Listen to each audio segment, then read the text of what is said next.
Hello friends बहुत दिन मूर्त आपनलोকৰ ওচৰত থিয় হৈছোঁ বহুত দিন বিৰতিৰ ফলত আজি এই ভিডিঅ'টো বনাবলৈ ওলাইছোঁ এতিয়াৰ পৰা আশা কৰিছোঁ বেছি বিৰতি নলওঁ খুব সঘনাই আপোনালোকৰ ওচৰলৈ ভাল ভাল ভিডিঅ' লৈ আহিম আজি টপিকটো হৈছে ব্ৰহ্মপুত্ৰ ৰিভাৰ সিস্টেম ব্ৰহ্মপুত্ৰ নদী প্ৰণালী কেনেকৈ বয় ক'ৰ পৰা বয় কলৈকে বয় তাৰ বিষয়ে জানিম কি নামেৰে জনা হয় তাৰ বিষয়ে জানিম ব্ৰহ্মপুত্ৰ নদীটো আমাৰ অসমৰ মানুহৰ কাৰণে যেনে আমাৰ হৃদপিণ্ড এটা আমাৰ জীৱন আমাৰ দেহৰ এটা অংগ কাণ মুখ দেহৰ এটা অংগ ঠিক তেনেকৈ ব্ৰহ্মপুত্ৰ নদীটো আমাৰ জীৱনৰ এটা অংগ ব্ৰহ্মপুত্ৰ যদি নাথাকে ব্ৰহ্মপুত্ৰ নাথাকিলে আমাৰ মানুহৰ অসমৰ মানুহৰ কিমান ধৰণৰ অসুবিধা হ'ব তাক অনুমান কৰিব নোৱাৰি খেতি কৰিব নোৱাৰিব মাছ তাছৰ প্ৰব্লেম হ'ব মাছটো আৰু বেলেগ কথা কিন্তু খেতিৰ খুব বেছি আমাৰ অসুবিধাৰ সৃষ্টি হ'ব হয় ব্ৰহ্মপুত্ৰ নদীয়ে আমাৰ অসমৰ মানুহৰ গৰাখহনীয়াৰ ফলত বহুবিলাক মানুহৰ ঘৰৰ অসুবিধা হৈছে ঘৰ উঠি গৈ পেলাই বেলেগত যাব লগা হৈছে ঘৰ উঠুৱাই দিছে কিন্তু ই আমাক কিন্তু জীৱন যাপন দিছে আহক ইয়াৰ বিষয়ে আমি আলোচনা কৰোঁ তো ব্ৰহ্মপুত্ৰ নদীটো আমাৰ অসমৰ একেবাৰে পূবৰ পৰা একেবাৰে পশ্চিমলৈ শদিয়াৰ পৰা ধুবুৰী যে কওঁ আমি ঠিক একেবাৰে পূবৰ পৰা পশ্চিমলৈ অসমৰ নদীটো বৈ আছে মানে ইয়াকে ক'ব পাৰি যে অসমখন যিমান দীঘল ব্ৰহ্মপুত্ৰটো সিমানেই আমাৰ অসমত দীঘল তো ব্ৰহ্মপুত্ৰটোৰ টোটেল লেন্থ কিমান ব্ৰহ্মপুত্ৰটোৰ টোটেল লেন্থ হৈছে 2880 কিলোমিটাৰ এইটো মুঠ দৈৰ্ঘ্য ব্ৰহ্মপুত্ৰৰ ঠিক আছে তো ইয়াৰে ব্ৰহ্মপুত্ৰৰ এনেকুৱা নহয় যে আমাৰ অসমতে আছে হয় ব্ৰহ্মপুত্ৰ নদীটো আমাৰ অসমৰ কাৰণেই পপুলাৰ অসমত থকা বুলিয়ে জানে সকলে কিন্তু ব্ৰহ্মপুত্ৰ নদীৰ তাতকৈ বহুত বেছি পৰিমাণে আছে তিব্বতত ঠিক আছে সো তিব্বতত কিমান আছে সো তিব্বতত ইয়াৰে আছে 1625 কিলোমিটাৰ ঠিক আছে যে আমাৰ চীনৰ অংশ তিব্বত তাত আছে 1625 কিলোমিটাৰ আৰু ইয়াৰে আমাৰ ভাৰতত কিমান আছে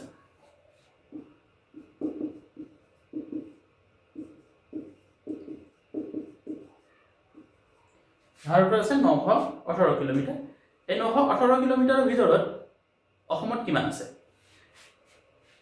এই অসমত আছে ইয়াৰে 918 কিলোমিটাৰৰ ভিতৰত অসমত আছে 725 কিলোমিটাৰ ঠিক আছে তো 725 কিলোমিটাৰ অসমত আছে আৰু বাকি কিমান থাকিলে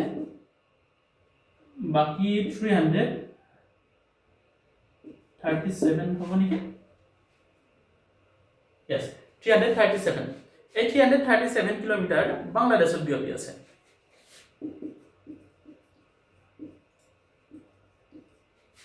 ঠিক আছে ইয়াক এতিয়া আমি ক'ত কি নামেৰে জনা যাওঁ ঠিক আছে আমি ইয়াত ব্ৰহ্মপুত্ৰক আমি অসমত জানো কিন্তু ইয়াৰ আগত কি নাম আমি আছে তাক চাই লওঁ ঠিক আছে তো মই অলপ আগতে ক'লো যে তিব্বতত ইয়াত আটাইতকৈ বেছি পৰিমাণে ব্ৰহ্মপুত্ৰ নদীটো আছে তো তিব্বতৰ ক'ৰ পৰা উৎপত্তি হৈছে নো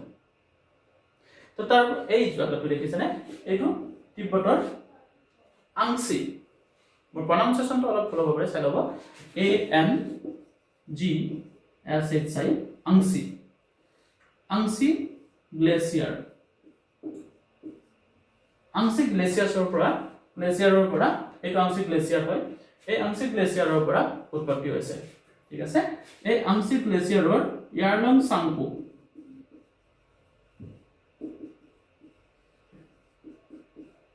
ঠিক আছে ইয়াৰলং সাংপোৰ এটা ইউ আকাৰৰ এটা হ্ৰদ হয় আৰু এইটো পৃথিৱীৰ ভিতৰত আটাইতকৈ গভীৰ হয় ঠিক আছে মই ইয়াৰে ছবিটো আপোনালোকক দেখাম বাৰু এইটো ইয়াৰলং সাংপো হয় এইটো সো এই ইয়াৰলং সাংপোটো এইটো ইউ আকৃতিৰ লৈছে দেখিছে আপোনালোকে ইউ আকৃতিৰ হ্ৰদ এটা লৈছে এইটো অশ্বপুৰা হ্ৰদ বুলিও কোৱা হয় ইয়াৰলং সাংপো এইটো কোৱেশ্চন আহে পৰীক্ষাত অশ্বপুৰা হ্ৰদ বুলি কোৱা হয় ইয়াৰলং সাংপো কোৱা হয় তো এই ইয়াৰলং সাংপোৰ পৰাই উৎপত্তি হৈছে যেটো মই ক'লো আংশিক গ্লেচিয়াৰ ইয়াৰলং সাংপো নামচা বৰুৱা পথেৰে এইটো আমাৰ অসমলৈ প্ৰৱেশ কৰে ঠিক আছে তো অসমত প্ৰৱেশ কৰাৰ পিছত অসমত প্ৰৱেশ কৰাৰ আগতে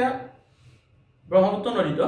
অৰুণাচলত প্ৰৱেশ হয় যেটো আমি ভাৰতত প্ৰৱেশ কৰে তিব্বতৰ পৰা ভাৰতত প্ৰৱেশ কোনখন ৰাজ্যৰ হয় এইটো মনত ৰাখিব এইটো কোৱেশ্চন আহিব পাৰে যে ব্ৰহ্মপুত্ৰ নদীটো তিব্বতৰ পৰা ভাৰতত প্ৰৱেশ কৰোতে কোনখন ৰাজ্যত প্ৰথমতে লগ হয় ভাৰতৰ প্ৰথম ৰাজ্যখন কোনখনত লগ হয় অৰুণাচল প্ৰদেশত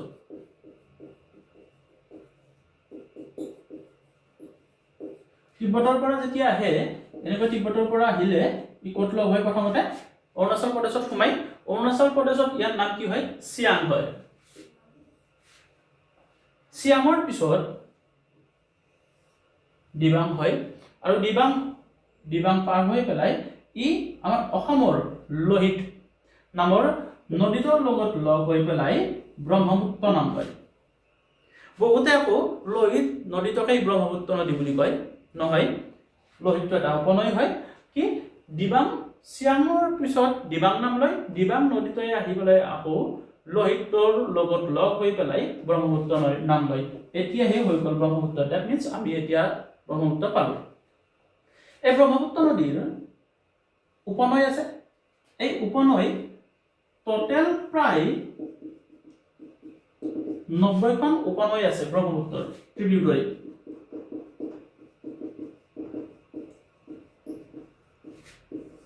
90খন ট্ৰিবিউটৰী আছে এই 90খন ট্ৰিবিউটৰীত দক্ষিণত আছে 33খন সাউথ বেংক আৰু উত্তৰত আছে নৰ্থ বেংক আছে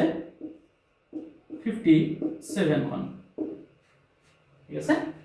তো নৰ্থ বেংক কেইখন আছে মনত ৰাখিব নৰ্থ বেংক ট্ৰিবিউটৰী আছে 57খন আৰু সাউথ বেংক ট্ৰিবিউটৰী আছে কেইখন 33খন ব্ৰহ্মপুত্ৰ নদীৰ তো ইয়াৰে ডেফিনেটলি কোনখন ডাঙৰ হ'ব ইয়াৰে এই ছবিখনতে আছে ইয়াতে সববিলাক ট্ৰিবিউটৰী নাই উপনৈ নাই কেইখনমান আছে তো ইয়াৰে আটাইতকৈ ডাঙৰ ট্ৰিবিউটৰীখন হ'ল এইখন ব্ৰহ্মপুত্ৰ নদীৰ আটাইতকৈ ডাঙৰ উপনৈখন হৈছে ট্ৰিবিউটৰী সোৱণশিৰি নৈখন হৈছে ব্ৰহ্মপুত্ৰৰ আটাইতকৈ ডাঙৰ উপনৈ আৰু এইখন ক'ত আছে নৰ্থ বেংকত আছে প্ৰশ্ন এনেকৈ আহিব পাৰে যে ব্ৰহ্মপুত্ৰ নদীৰ আটাইতকৈ ডাঙৰ উপনৈখনৰ নাম কি তেতিয়া ক'ব সোৱণশিৰি প্ৰশ্ন এনেকৈ আহিব পাৰে যে ব্ৰহ্মপুত্ৰ নদীৰ উত্তৰ দিশে থকা নৰ্থ বেংক আটাইতকৈ ডাঙৰ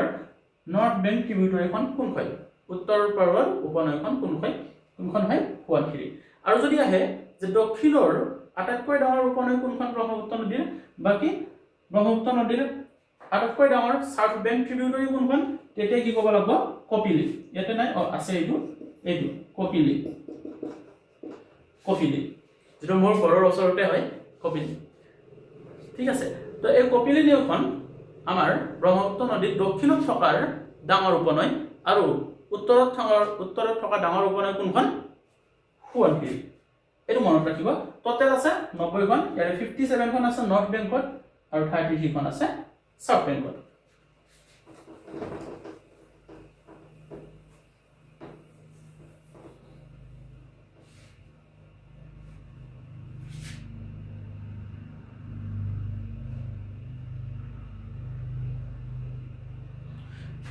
এতিয়া চাওক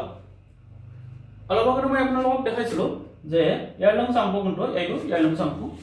অশ্বপুৰা হ্ৰদ বুলি কোৱা হয় তো এই ইয়াৰলং চাংপোৰ পৰা এনেকৈ ব্ৰহ্মপুত্ৰ নদীতে এইটো ব্লু লাইন যেটা দেখিছে এনেকৈ আহি পেলাই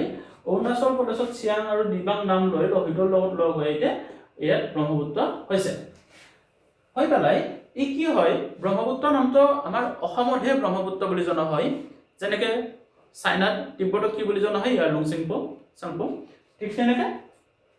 ইয়াতে আমাৰ অসমত ব্ৰহ্মপুত্ৰ বুলি জনা হয় ঠিক তেনেকৈ বাংলাদেশত ডেফিনেটলি বেলেগ নামেৰে জনা হ'ব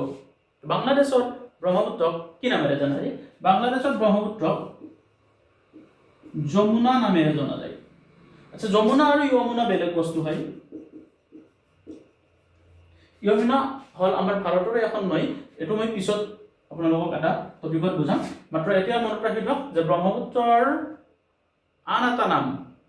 কি যমুনা যেটো আমাৰ অসমত বা ভাৰতত গম পোৱা নাযায় ইয়াক যমুনা বুলি এইটো বাংলাদেশত যমুনা বুলি কয় বাংলাদেশত ব্ৰহ্মপুত্ৰ যমুনা বুলি কোৱা হয় ঠিক আছে। ই বাংলাদেশত যেতিয়া প্ৰৱেশ কৰে কাৰ লগত লগ হয় গংগা নদীৰ লগত লগ হয় এটা গংগা নদীটো কি বুলি কোৱা হয় যেনেকৈ ব্ৰহ্মপুত্ৰ যমুনা বুলি কোৱা হয় বাংলাদেশত ব্ৰহ্মপুত্ৰক যমুনা বুলি কোৱা হয় বাংলাদেশত গতিকে গংগাক কি বুলি কোৱা হ'ব বাংলাদেশত গংগাৰতো কিবা এটা নাম থাকিব গংগাক কি বুলি কয় পদ্মা বাংলাদেশত ব্ৰহ্মপুত্ৰক কয় যমুনা আৰু গংগাক কয় পদ্মা বুলি এই দুইটা নদীয়ে যমুনা আৰু